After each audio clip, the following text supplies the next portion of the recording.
Eighth கமிஷனுடைய அப்டேட்ல ஒரு பகுதியா இப்பொழுது நடைபெற்று கொண்டிருக்கிற நாடாளுமன்ற குளிர்கால கூட்டத்தொடர்ல எல்லாரும் ஆவலோடு எதிர்பார்த்து கொண்டிருந்த, அதாவது பென்ஷன் வாங்கிட்டு இருக்கவங்க எல்லாருமே எதிர்பார்த்து கொண்டிருக்கிற டிஏ மெர்ஜர் அப்படின்னு சொல்லக்கூடியது, அதாவது 50% மேல போகும்போது இந்த டிஏ ஆனது பேசிக் பே கூட இணைக்கப்படும், மெர்ஜ் செய்யப்படுங்கிற ஒரு அறிவிப்பு இதுக்கு முன்னாடி வழக்கமா இருந்துட்டு வர்ற ஒரு நடைமுறை தான்.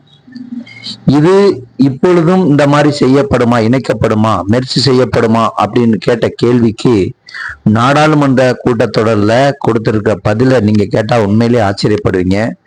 என்ன சொன்னாங்க, என்ன காரணத்துக்காக சொன்னாங்க, அதனுடைய முழுமையான விளக்கத்தை தெரிஞ்சுக்கிறதுக்கு இந்த வீடியோ கீழே கொடுத்திருக்க லிங்கை கிளிக் பண்ணி ஃபுல் வீடியோவை பாருங்க.